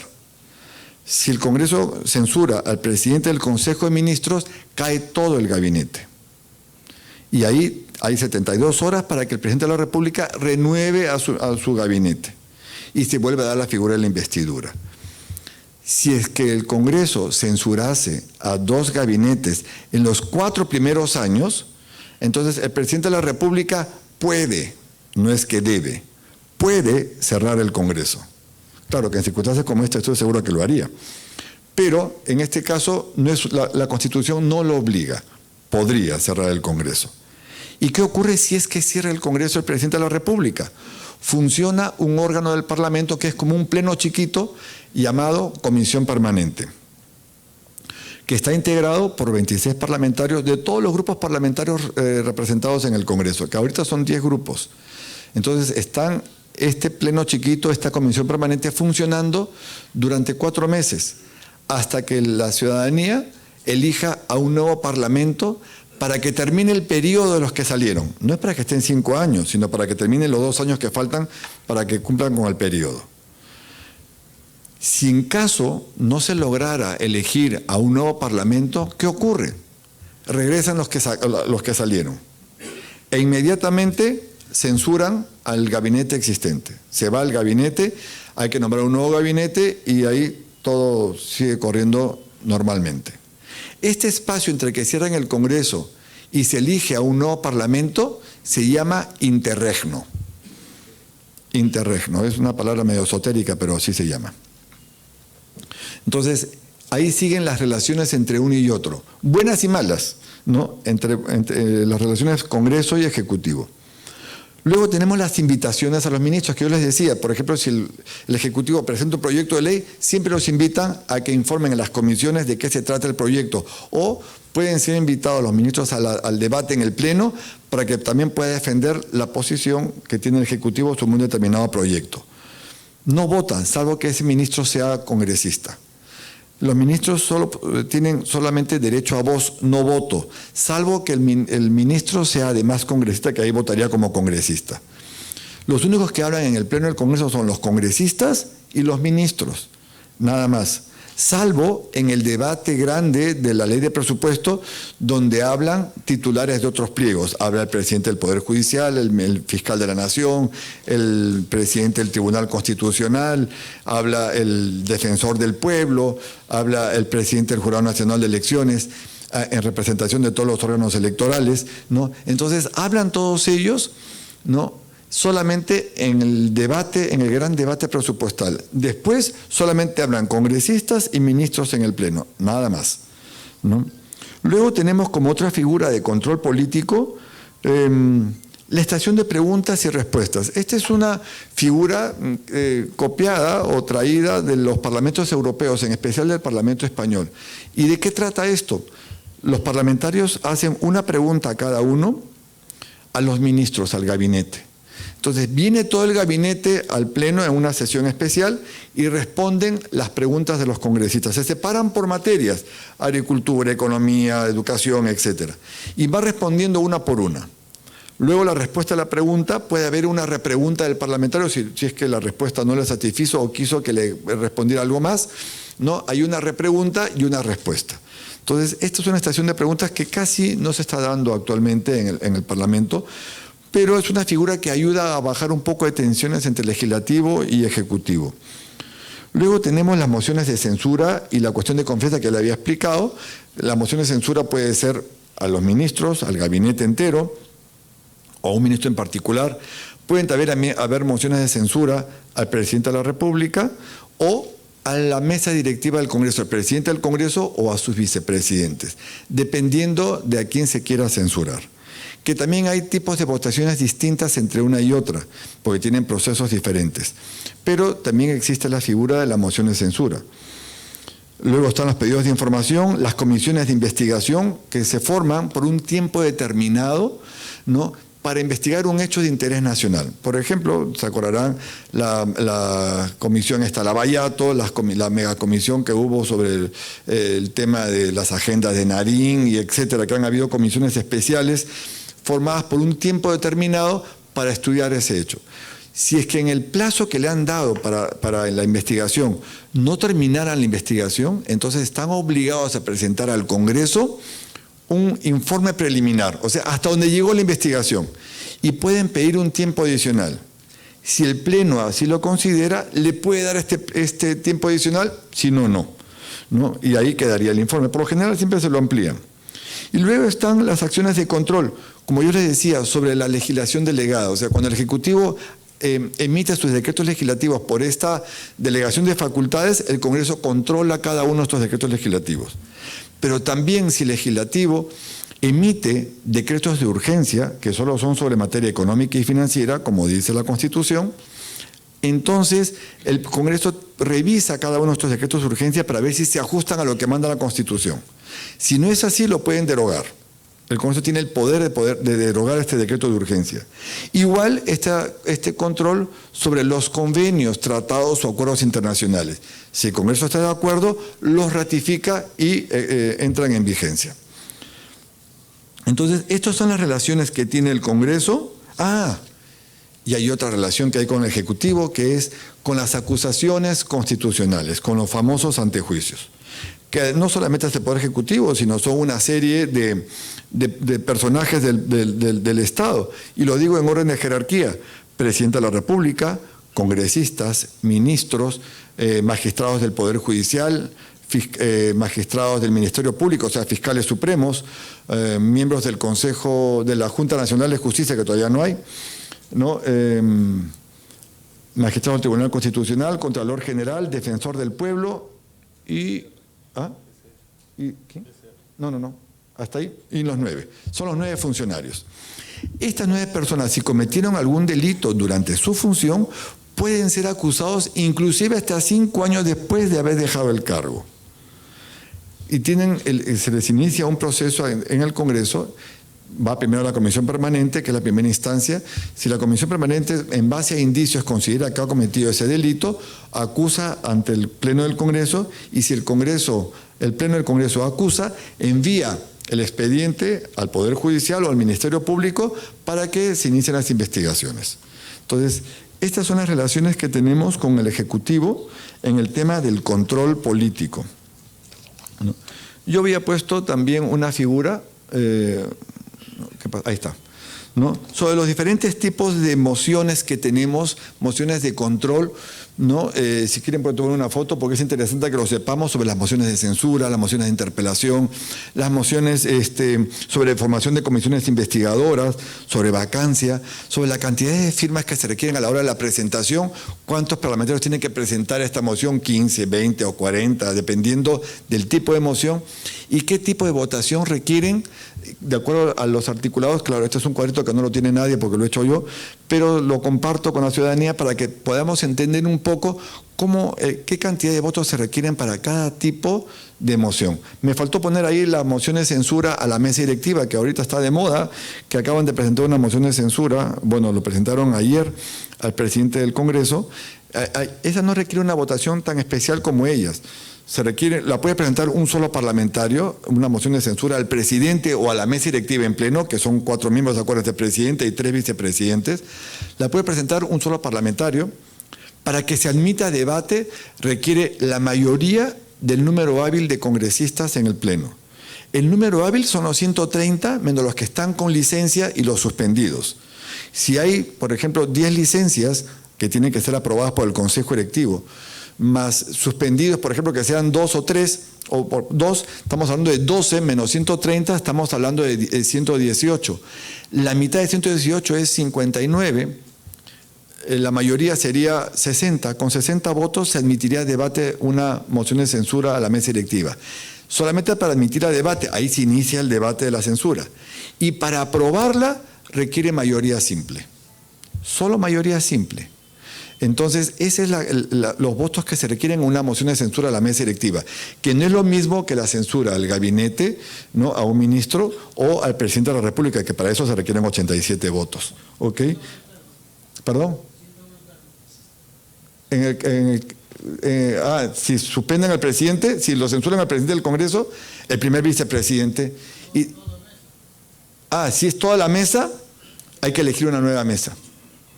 El Pleno tendría que elegir una nueva mesa directiva. Igual, si censuran al presidente, se elige a un nuevo presidente. Mientras tanto, el primer vicepresidente ocupa la presidencia. Así funciona. Esto es como cultura general para que lo tengamos todos, porque es importante que sepamos más o menos cómo funcionan estos procedimientos. Y el último procedimiento que tenemos es sobre las funciones especiales que tiene el Congreso, que estos son los diferentes mecanismos que tenemos para elegir a ciertos funcionarios del Estado. ¿Quiénes son ellos? Es que tenemos que separar aquí dos cosas: el Pleno y la Comisión Permanente. Acuérdense que la Comisión Permanente es ese pleno chiquito que funciona todo el año, pero sobre todo funciona en tiempos de receso. Cuando el Pleno entra en receso, no es que cerramos las puertas y nos vamos todos de vacaciones, que más quisiera, sería fabuloso. No, no es así, muy a nuestro pesar. Solo deja de funcionar el Pleno, pero lo reemplaza la Comisión Permanente. Ella funciona todo el año, pero sobre todo en tiempos de receso. Entonces tenemos que separar aquí los dos órganos. Pleno, 130, Comisión Permanente, 26. El Pleno elige, escoge entre ciudadanos a quienes: al defensor del pueblo, a los magistrados del Tribunal Constitucional y a 3 directores de 7 que tiene el Banco Central de Reserva. De los 7, 4 escoge el presidente de la República y 3 elige el Congreso. En base a candidatos se forma una comisión, se reciben currículums y todo lo demás. Y las votaciones son diferentes. Por ejemplo, para elegir al defensor del pueblo y a los magistrados del Tribunal Constitucional se requieren 87 votos. Y para eso se requiere consenso político. Se tienen que poner de acuerdo los grupos para lograr esa votación y poder llevar al Pleno esa elección, para no maltratar a los candidatos, porque votar a cada uno de ellos y que no alcancen los votos también es un maltrato al ciudadano. Entonces se tienen que poner de acuerdo, porque en política una de las características más importantes en la política es la negociación, son los acuerdos que se toman. Es parte de la democracia y parte de la política, del arte de la política. Entonces se tienen que poner de acuerdo los grupos parlamentarios para llegar a un número determinado de votos que sea 87. Esto es para el defensor del pueblo y para los magistrados del Tribunal Constitucional. En cambio, para elegir a los directores del BCR solo se requiere mayoría calificada, es decir, 66 votos. Eso es más fácil. Ahí el acuerdo es más fácil porque solo se requieren 66. En cambio, la Comisión Permanente, este pleno chiquito, no elige, no escoge. Y ahí hay otra relación con el Ejecutivo. Porque el Ejecutivo nos envía a nosotros, el Congreso, el candidato. Por ejemplo, para el Contralor nos envía un candidato. Los medios de comunicación se quejaban, siempre los medios de comunicación mal informados y además informando mal al ciudadano, decía que por qué el presidente no mandaba la terna. ¿Qué terna? La ley no habla de terna, la Constitución tampoco habla de terna, habla de un candidato. El presidente nos envía un candidato, la Comisión Permanente evalúa ese candidato, revisa si reúne los requisitos y sobre eso vota y designa al Contralor. Y yo les cuento. Hace ya varios años, el presidente de la República, en ese tiempo creo que estaba el presidente García, mandó un candidato, una candidata mujer para Contralor General, para Contralora. Y resulta que la señora no se le ocurrió mejor idea que falsificar un título profesional, siendo Contralora. Esas paradojas de la vida. Obviamente la comisión se dio cuenta y no solamente devolvió el expediente, sino lo mandó a Procuraduría y yo no sé cuál fue el final de esta persona. Debe haber tenido un proceso penal bastante serio. Entonces, candidato fuera. Nos envió un segundo candidato, un extraordinario profesional, pero no reunía los requisitos que exigía la Ley General de Control, es decir, la Ley Orgánica de la Contraloría. Devolvimos al segundo candidato y nos envía un tercero, que ahí fue el señor Fuad Curi. ¿Se acuerdan de él? Ya, él fue el tercer candidato. Ahí recién él ya reunía todas las condiciones y la Comisión Permanente lo designó. Y eso requería mayoría simple. El segundo funcionario que elige o que ratifica la Comisión Permanente, porque no elige, porque son solamente 26. El presidente de la República, ¿se acuerdan que elegía 4 directores del BCR y el Congreso 3, ¿no es cierto? De esos 4, uno de ellos es el presidente del Banco Central de Reserva, que lo envía a la Comisión Permanente para que la Comisión Permanente ratifique el nombramiento de ese presidente. Puede decir no, y mandan al tercero de los 4 a otro más o a otro más de los candidatos hasta que la Comisión Permanente acepte. Y con eso ratifican el nombramiento. Igual ocurre con el candidato de la Superintendencia de Bancas, Seguros y AFP. Nos envían el candidato y la Comisión Permanente ratifica el nombramiento de esta persona. Pero así como los designa y los ratifica, también los puede remover, igual que a los miembros los que elige el Pleno. Salvo el superintendente de banca, a todos los demás los puede remover. Como ya ha pasado, el anterior Contralor fue removido por la Comisión Permanente porque consideró el Congreso que había cometido ciertas faltas, ¿se acuerdan? Y nombró al actual, que es el señor Nelson Chac. Así es. Entonces, y fue designado por la Comisión Permanente. Entonces, estas son las relaciones que hay también entre el Ejecutivo y el Legislativo, en las tres funciones: representación, legislación y control político. Con esto terminaría mi charla sobre las relaciones que hay entre uno y otro, y ahora sí, el bombardeo de preguntas, y comenzamos con usted. ¡Ah, wow! Está bien, vamos. Claro que sí. Gracias. ¿Cuánto tiempo tiene en este caso creo el Consejo Directivo del Congreso, ¿no?, para agendar un dictamen positivo, ¿no? ¿Cuánto tiempo reglamentariamente como máximo, ¿no?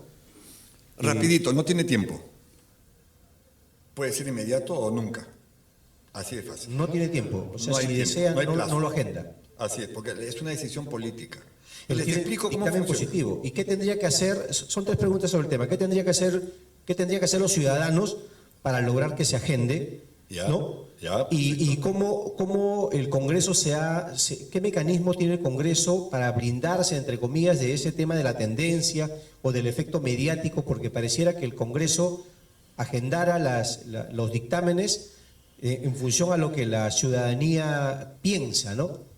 O lo que los medios de comunicación hacen creer a la ciudadanía.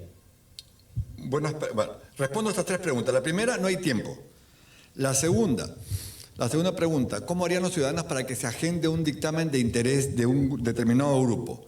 Es hablar con los parlamentarios para que puedan presionar al Consejo Directivo para que se incluya un tema, porque ahora les voy a explicar cómo funciona el Consejo Directivo.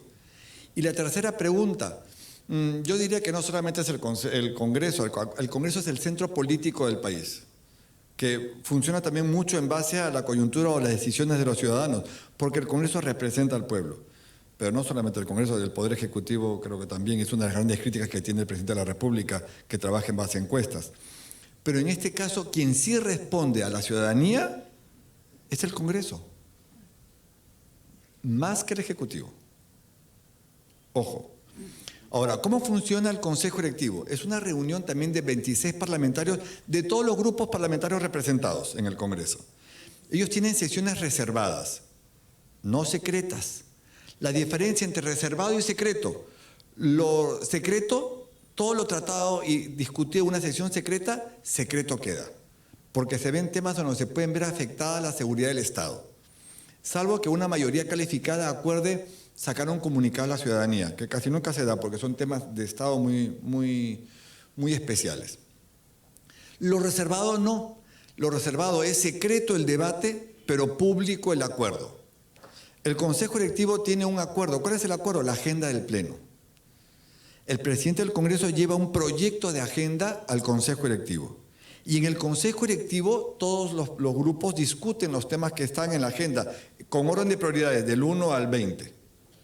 Y pueden quitar temas o poner temas de acuerdo a la presión que haya y además a los votos, porque se vota dentro del Consejo Directivo los temas que se van a ver. Queremos ver proyecto tal, tal, tal y tal, y se va votando. Porque lo que un grupo de ciudadanos considera que es trascendental e importante, también lo puede considerar otro grupo determinado. Entonces, ¿quién define ese tipo de cosas? Los votos dentro del Consejo Directivo.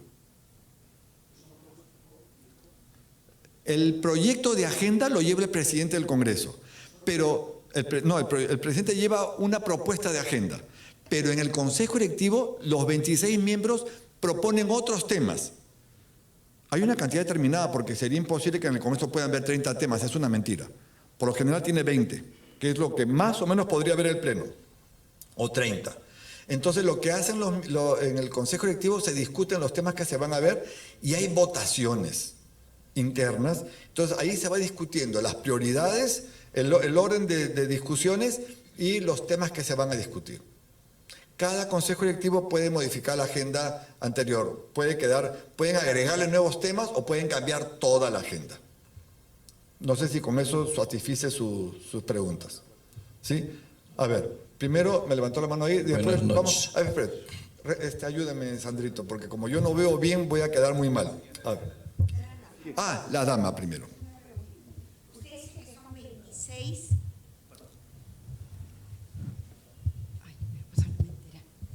Usted dice que el Consejo Directivo lo conforman 26 congresistas. Sí.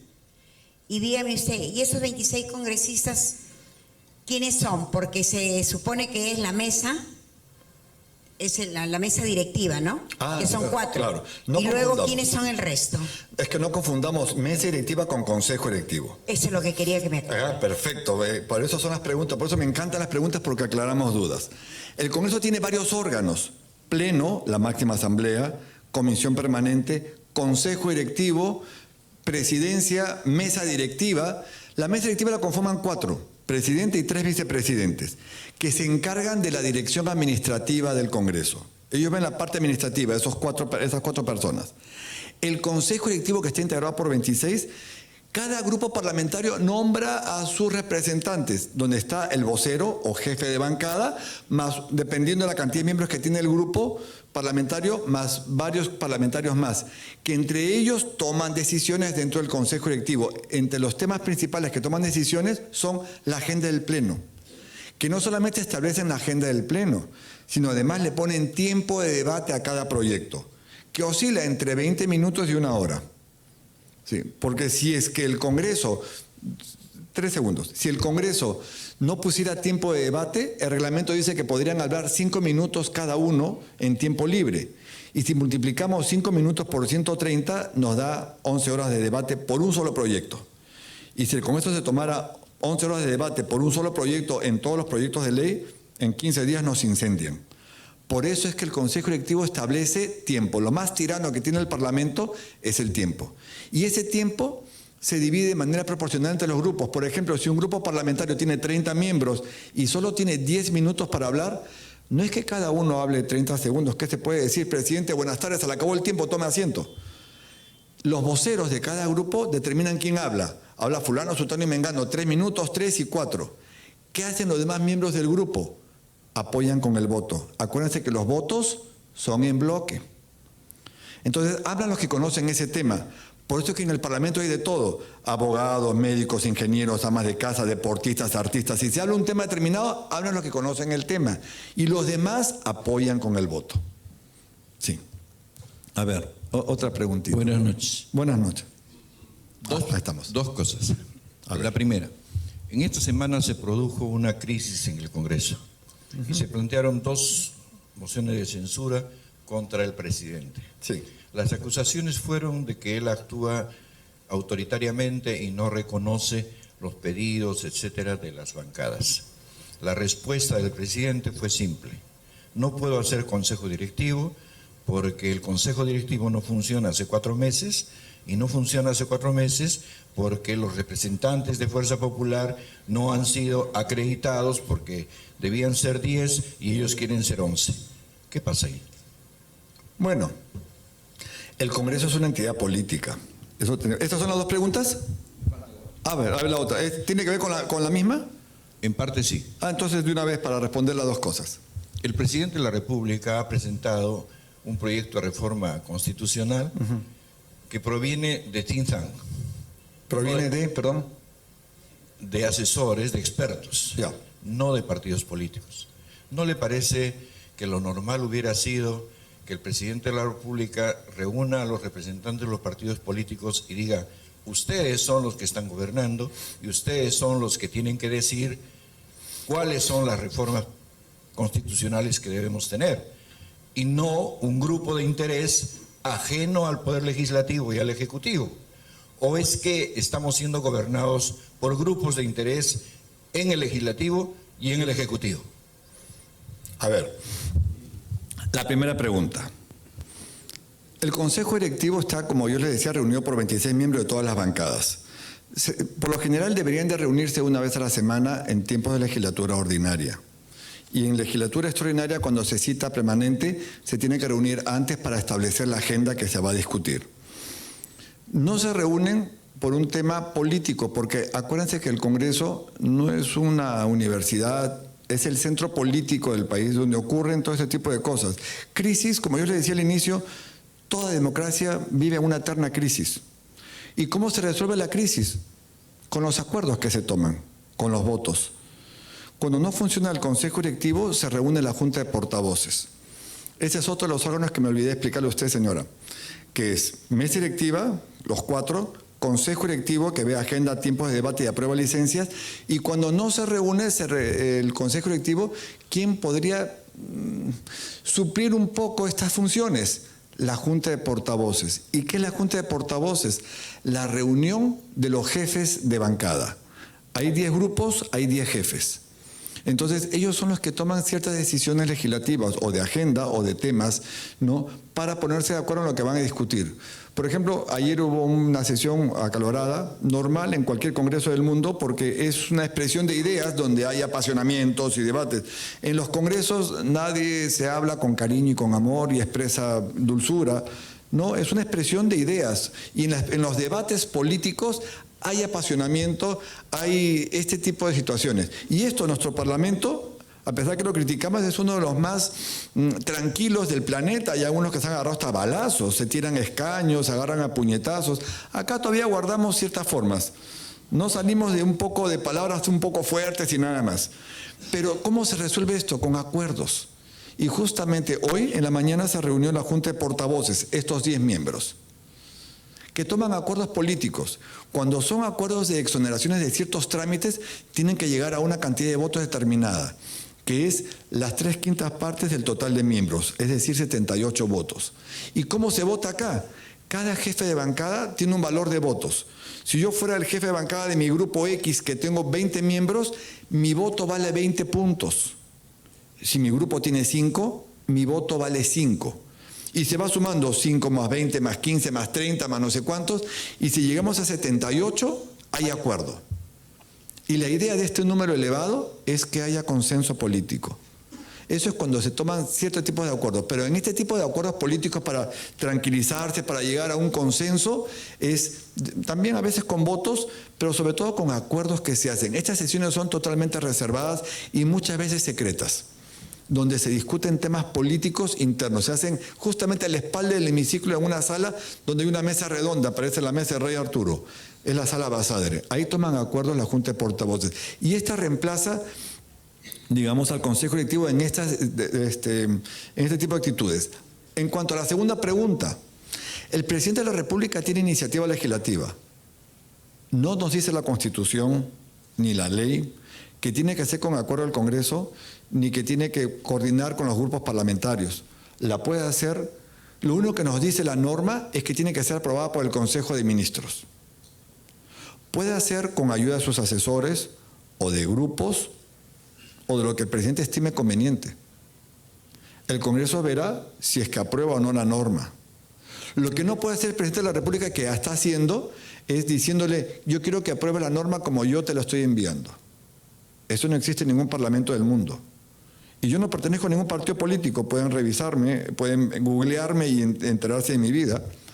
Yo soy un funcionario de carrera que entró aquí por examen y solo le debo mi puesto a mí, porque me costó, Dios hizo ayuda a entrar en su momento, porque nos evaluaron y yo agarré la vacante.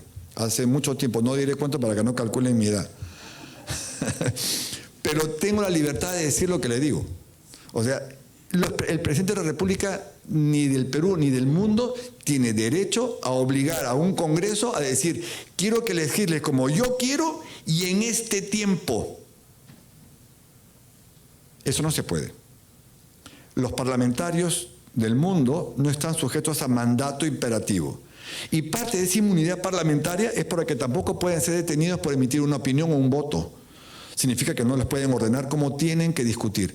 Porque los congresos están compuestos por representantes del pueblo, de diferentes grupos políticos, donde al llegar a una proposición legislativa o un proyecto de ley, esto se discute, se debate, y en base al debate político que hay entre los representantes del pueblo, deciden aprobar la norma tal como está o modificarla. Cada partido determina cómo votan. No puede venir alguien a decirle, ni el presidente de la República, ni el presidente del Poder Judicial, ni del Ministerio Público, ni los ciudadanos, decirles, vota como yo te digo. Eso no se puede, no existe. Por eso lo que está pasando es algo totalmente inexplicable.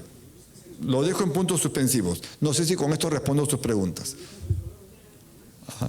Bueno, eso es otra de las actitudes que podría hacerlo, pero es una decisión política, no es obligatorio tampoco. A ver, señor, buenas noches. Señor, muy buenas noches. Buenas noches. Mi nombre, Eloy Ceballos Solano. ¿Cómo está, señor Ceballos? En primer lugar, debo felicitar por la cartografía mental que ha hecho uso para explicar las funciones de uno de los poderes del Estado. Ya en sus primeras palabras dijo no ocuparse de la crisis, pero es importante, tratándose de la coordinación que debe existir, esa conversación permanente que debe existir entre los poderes del Estado, y en este caso, Poder Ejecutivo, Poder Legislativo. Mi pregunta está referida concretamente a la función de control, hablando de control preventivo, funcional y represivo. Me refiero concretamente a las comisiones investigadoras de nuestro Congreso. El rol que le corresponde y, en términos generales, a la transparencia y rendición de cuentas que debe existir en nuestro Parlamento. Muchas gracias. Veo que ha seguido nuestro curso a distancia, lo felicito porque yo hice ese curso y me alegra mucho saber que lo domina muy bien.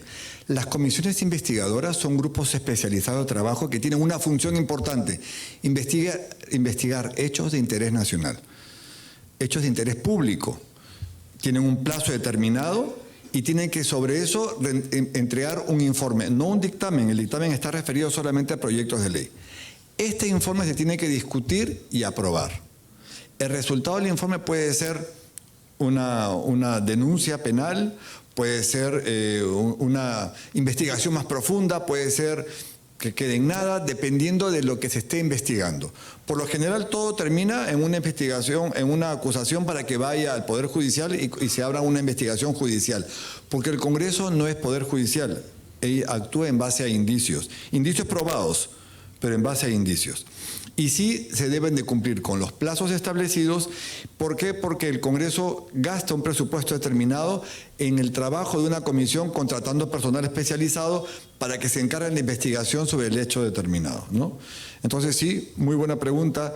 Esas son las comisiones de investigación, son grupos especializados encargados de estudiar por un plazo determinado un hecho de interés público, donde están parlamentarios de todos los grupos políticos, para que nadie diga, yo no estuve. No, están todos los grupos representados en esa comisión investigadora. Sí. Gracias, señor. Pero respecto a la transparencia por la cual deben trabajar. Ojo, pero es que ¿a qué le llama transparencia? ¿Que las sesiones deben de ser públicas? Es que aquí tenemos un problema. Cuando en la investigación se pueden ver hechos que pueden afectar el secreto bancario, la dignidad de la persona, el secreto tributario, el secreto de las comunicaciones, el reglamento establece, que es una ley orgánica además, que las sesiones deben de ser reservadas. ¿Por qué reservadas? Porque pueden afectar el honor de una persona. Solo es público cuando ya el dictamen está terminado y hay una parte pública, y hay una parte de ese informe que es reservado, justamente esa parte de la investigación. No todo es público en las comisiones de investigación dependiendo del tema. Si es que el hecho no afecta a honores de personas, porque todo el mundo se presume inocente hasta que no se pruebe lo contrario, recién ahí el tema es público, ¿no? Esa es la razón de ser, porque lo manda la ley. Y la ley se cumple, por eso es que lo hacen. Está en el reglamento del Congreso, artículo 89. Encantado. Doctor, buenas noches. En la exposición que usted hizo en mención, en el PPT figura funciones del Congreso, representar, legislar, fiscalizar y especiales. Sí. ¿Esto dónde lo puede encontrar? Porque en la tarde recibí un avance en la cual solamente me dijeron legislar, fiscalizar y especiales. ¿Y no le dijeron representar? No, casualmente. Esa es la más importante. No, entonces por eso yo quiero saber dónde tengo que leer para poder fundamentarme de acuerdo a un escrito, no a la posición que usted me dice, no a la posición de la otra persona que me dice, y ojo, me lo dijeron en la tarde acá en el Congreso.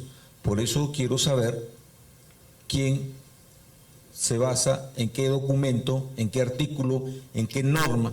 Claro, reglamento de constitución. Terminando la reunión, me acerco donde usted, lo tengo acá, Ya. y le enseño, lo tengo justo en el mismo libro, Ok. reglamento de constitución para que usted lo pueda tener. Ok, gracias. No, al contrario. Sí, y no sé qué hora estamos, no sé si los estoy aburriendo, pero yo estoy aquí de lo más entretenido y fascinado porque yo les digo, no hay mejor halago para un expositor que las preguntas. Doctor, muy buenas noches. Mi nombre es Valentino Arango y quería intervenir en el sentido de que efectivamente se dice que el Parlamento no tiene iniciativa De gasto. En ese sentido, pero acá creo que hay que reformar nuestra Constitución, porque debido a que el parlamentario se debe a su gente, a sus electores, y muchos pueblos están abandonados a esos pueblos que representa. ¿Y qué pasa? No pueden hacer nada, están atados de manos. Eso se manifiesta y se ve. Sí.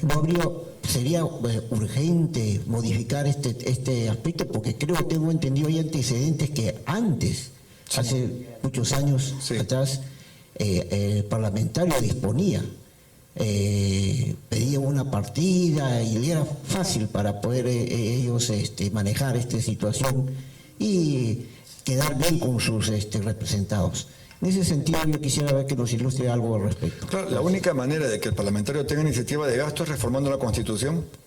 Tan simple como eso. Habría que cambiar el artículo 79 y con eso los parlamentarios podrían tener iniciativa de gasto. O sea, quitarle la exclusividad al Poder Ejecutivo para que el Congreso también pueda presentar proyectos que generen gasto. Es lo único que se podría hacer. El tema es, ¿se consideran los votos necesarios para eso? Para una reforma constitucional hay dos maneras de aprobarlo. Una es con mayoría calificada, es decir, 66 votos, y además un referéndum. Creo que la ciudadanía que quiere tanto al Congreso no lo aprobaría.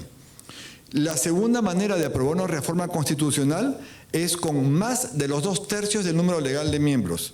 Es decir, los 2/3 son 87 votos, un número superior es 88. Con 88 votos se aprueban las reformas constitucionales en 2 legislaturas ordinarias sucesivas. Es la única forma, no hay otra manera de poder conseguir que los parlamentarios tengan iniciativa de gasto. Esa es la razón. Doctor. Disculpe que reitere una preocupación y no puedo quedar en silencio. No, encantado, dígame usted. Señor, Yo estoy aquí para responderle las yo he dirigido una carta a los 130 congresistas de nuestro Parlamento. ¿Por qué? Porque estoy haciendo una investigación sobre control político, lucha contra la corrupción y lavado de activos. En este sentido, algunos congresistas me han respondido al cuestionario que he dirigido con la carta de atención correspondiente. Usted ha mencionado muy bien de que el congresista no debe perder esa comunicación con su pueblo. Así es. Yo soy parte de ese pueblo. Nosotros somos parte del pueblo. Si nosotros estamos en condiciones de cooperar para que nuestro Parlamento mejore su accionar, su eficiencia y eficacia, porque somos ciudadanos y tendemos a ser ciudadanos del mundo. ¿Por qué? Porque la nueva sociedad del conocimiento así nos lo permite. Y tenemos que orientarnos hacia un parlamento abierto, un gobierno abierto, un ejecutivo abierto. Ha mencionado usted de la democracia participativa. Sí. No solamente representativa, sino participativa, y tenemos ese derecho de hacerlo. Por eso, señor, mi preocupación el que los 130 congresistas, pese a mis llamadas, mis requerimientos para que me dieran una respuesta, no me lo han dado. Pero no todos, ¿no? No todos. Ajá. Pero es una mínima cantidad que me han respondido. Y ahora, con el uso de la tecnología que tanto nos facilita, muchos de ellos me han contestado hasta por WhatsApp, me han contestado mi cuestionario. Y eso me alegra en gran parte, pero me deja una decepción la mayoría de los parlamentarios. Muchas gracias. No, a usted, señor. Le vuelvo a decir, lamentablemente yo no hay respuesta a lo que usted me pregunta, porque ellos son el resultado de la elección popular. Y así como tenemos abogados buenos, hay abogados buenos también. Yo soy abogado, así que no quiero hablar mal de mis colegas. Pero bueno, hay de todo en la viña del Señor. Hay médicos buenos, médicos malos, abogados buenos, malos. No porque haya médicos malos yo voy a dejar de ir a curarme a un hospital. No porque hayan sacerdotes que no hagan su trabajo voy a dejar de ir a la iglesia. No porque hayan, no sé, enfermeras malas voy a dejar que ponerme una inyección. O sea, lamentablemente ese es el resultado de la elección popular. Ellos serán juzgados por los electores a la hora de que ellos vuelvan a pedir, aunque ya no tienen la potestad de la reelección, ya no son reelegibles, pero ahí no puedo decirle nada, es una decisión totalmente personal de cada parlamentario. Es una pena porque los parlamentarios tienen que dedicarse a sus electores, a la ciudadanía. Y deberían, no sé si responderle todos, pero por lo menos un buen número, ¿no? Felicito a los que lo hicieron. Lamento que los demás no lo hayan hecho. Ojalá lo hagan en algún momento. Ojalá lo hagan. Lo único que le podría sugerir es insistir para que le respondan, porque tal vez hay algunos que tengan muchas funciones y a veces no tienen tiempo de hacerlo, o los asesores no les informan lo que tienen que hacer, porque llega al despacho y ellos creen que no lo quieren perturbar al parlamentario con cierta documentación, que también tenemos de ese tipo de personas, pero esos son personal de confianza de cada uno de ellos. Entonces, en las redes están, o en nuestro portal están los correos electrónicos de los mismos parlamentarios, escríbales, insista.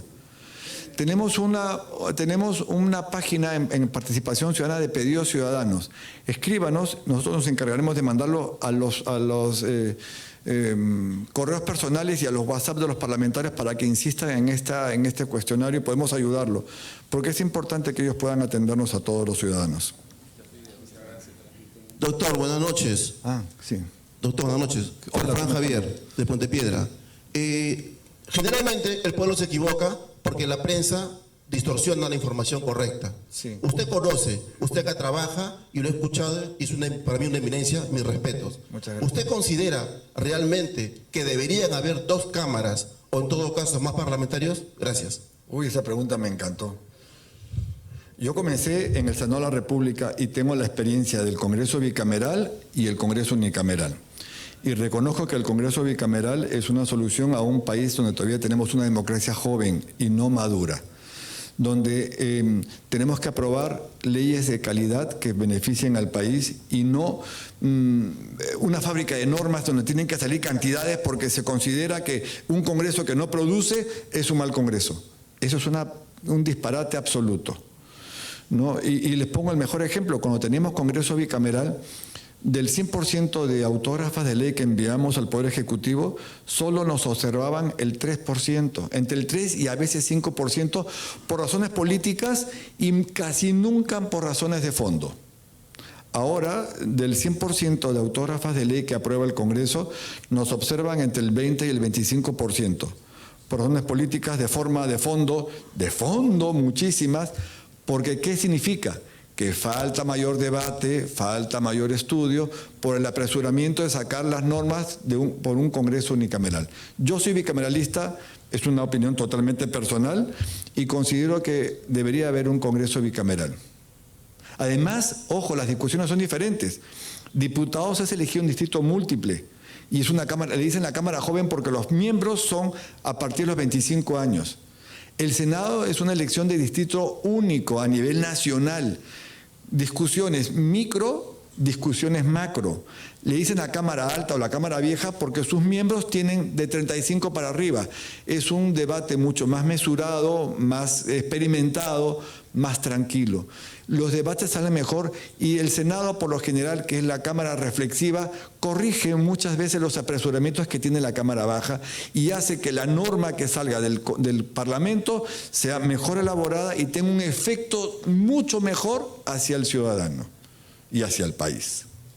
Esa es una opinión totalmente personal. Sí, a ver, y ahorita después le damos la palabra. Doctor, creo que con usted ya cerramos, porque si no, no vamos a ver, ya la última, vamos, ya nomás. Yo me quedaría hasta las 12, pero yo no sé si ustedes se quieren quedar. Muy buenas noches, mi nombre es Jaime Leiva, vengo de la provincia de Guarmey. De la provincia de Guarmey. Guarmey, región Ancash. Sí, claro, yo he estado por ahí dando Totalmente de acuerdo con lo que acaba de mencionar respecto a la bicameralidad. En primer lugar. Segundo lugar, quisiéramos también que este tipo de charlas, que obviamente las reconozco como muy productivas, se den a los candidatos al Congreso. Porque con todo respeto llega cada candidato que no conoce justamente estos procedimientos, que hay los resultados que tenemos actualmente. La pregunta va directa, quisiera que nos pueda orientar de una manera más específica respecto al procedimiento del proyecto de ley para poder modificar la ley del canon minero, la distribución del canon minero respecto a mi provincia. Por cuanto Guarmey es por donde desembarca la producción minera de la compañía minera Antamina, pero no es beneficiada con la distribución del canon minero por cuanto no es la zona productiva, es la zona de embarque, sí. Y beneficia a San Marcos donde se extrae el mineral. Claro. Pero no beneficia a Guarmey por donde se embarca el mineral. Quisiera saber cuál es el procedimiento para la modificatoria de este proyecto. Dos cosas. Me has hecho dos preguntas y te voy a responder la primera y luego la segunda. Sí les damos charlas a todos los candidatos. Somos varios funcionarios del Congreso y hay otras personas más, otros señores que somos un grupo que vamos, que nos piden varias ONGs, Transparencia, IDEA, IDL, que vamos dando charlas a los candidatos y a los congresistas cuando recién ingresan, los encerramos 3 días en un hotel y les damos clases intensivas. No digo más. O sea, ellos sí tienen la capacitación. Puntos suspensivos. Segunda pregunta. Para modificar la ley de canon no la puede hacer el Congreso porque es una ley que genera gasto. Ojo, esa tiene que venir del Poder Ejecutivo. Lo que habría que hacer es hablar con los parlamentarios de la región para que ellos intercedan ante el Poder Ejecutivo para que puedan presentar un proyecto de ley que modifique la ley de canon. Conozco un poco el tema. Para que pueda verse beneficiada la provincia de Guarmey y no se vea afectada por esta exclusión en la ley de canon. Una ley modifica otra, pero dependiendo de qué tipo de ley sea, para ver quién es el que la pueda presentar o no. Como esto es un proyecto de ley que genera gasto, que es un tema de canon o de distribución del canon, lo tiene que hacer, lamentablemente lo tiene que hacer el Poder Ejecutivo. Entonces, habrían que formarse comisiones de la provincia, o tendría que ser el alcalde provincial que hable con el ministro de Economía y los parlamentarios de la región para que también vayan y le hagan cargamontón al ministro de Economía para que puedan ellos, a través del Poder Ejecutivo, presentar ese proyecto de ley que modifique la ley de canon. No hay otra forma. Sí, y creo que, por ahí, ahí estaba el señor. Aló. Una pregunta simple y directa. ¿Quién controla, supervisa o fiscaliza a los congresistas? Y quisiera su comentario sobre Otorongo no come Otorongo. Oiga, me hicieron esta pregunta en un curso a distancia. A ver. La ley 26.300 nos da varias alternativas de control a nuestras autoridades, pero el parlamentario, que es el que tiene la función de fiscalizar, no tiene fiscalización. Por eso es importante que a la hora de las elecciones pensemos bien, porque no hay revocatoria de mandato. En casi ningún congreso del mundo hay revocatoria de mandato. Hay elecciones a mitad de mandato. Lo que pasa es que se elige a la mitad, terminado un periodo, a la otra mitad. Entonces, no es que haya una renovación por tercios, sino es que se elige por partes el Congreso, ¿no? En este caso, lo que nos queda a nosotros los ciudadanos es otorgar el voto al partido político que hizo bien su trabajo, porque ya no hay reelección de parlamentarios, o sea, los que están ya no van a estar el próximo periodo, pero van a presentarse los grupos políticos. Solo nos queda a nosotros ver qué grupo político hizo bien su trabajo para sobre eso poder otorgar nuestro voto a ese partido y luego a los candidatos que están, acuérdense que primero es partido y después es candidato, ¿no? Solo nos queda eso. Ahora, aquí en el Congreso hay varias ONGs que controlan al Parlamento, por ejemplo, en los descuentos que se les hacen. Eso, por ejemplo, la prensa no lo dice porque no le interesa. Como no vende, eso no le interesa, solamente vende el escándalo. Pero aquí hay dos organizaciones que están atrás del Congreso viendo que se le descuente hasta el último centavo a los congresistas. Por ejemplo, si en una sesión del Pleno hay 10 votaciones y el congresista solo votó 5, le descuentan medio día. Si en un día tiene 3 comisiones y solamente fue a 2, le descuentan 1/3 del día.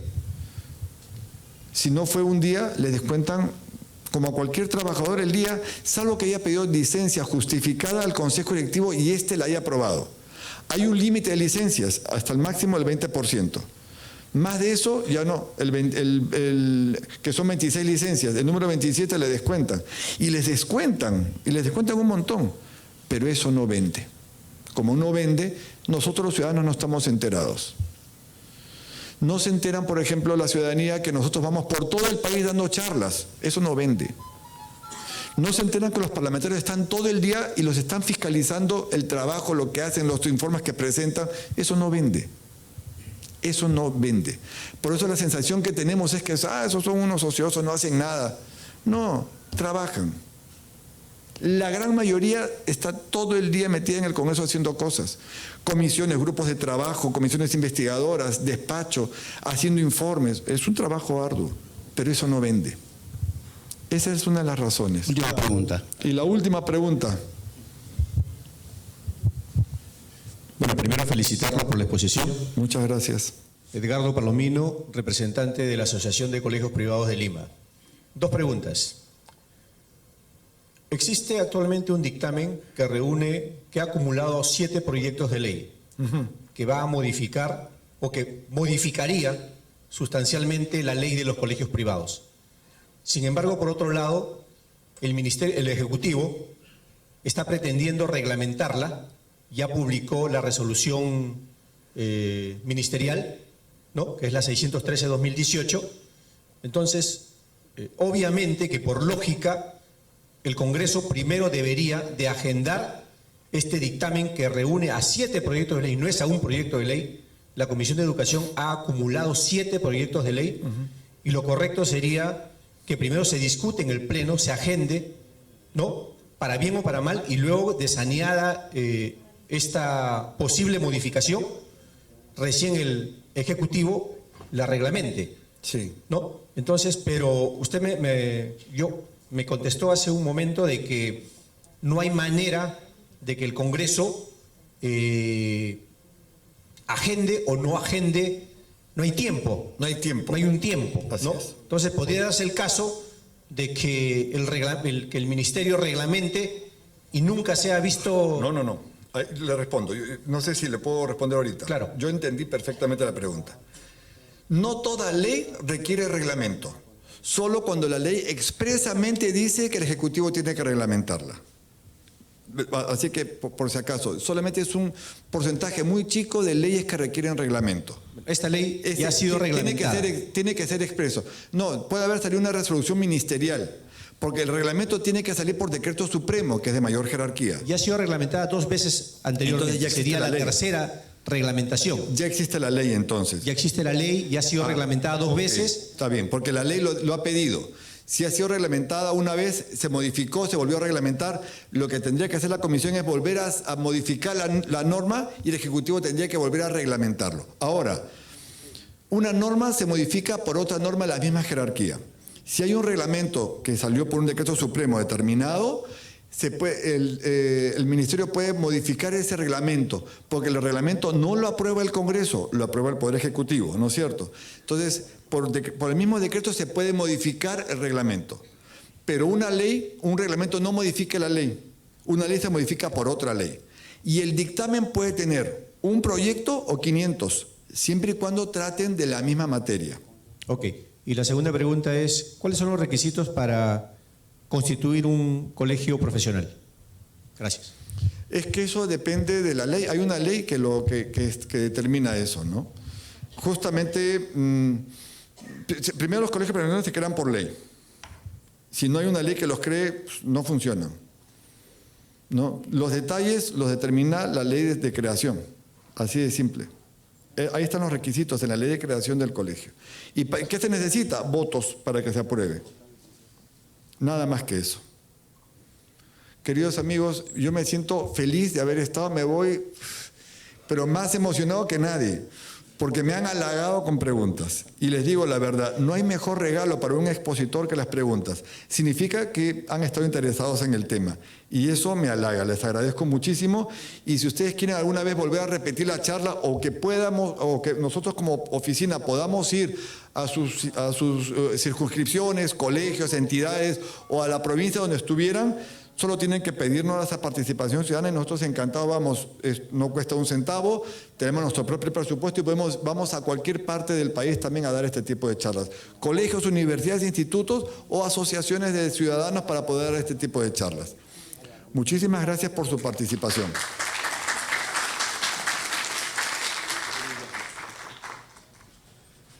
Excelente la participación del doctor Hugo Rubiera Zagal, quien es exoficial mayor del Congreso de la República, especialista parlamentario, que nos ha ilustrado realmente con esta magnífica exposición.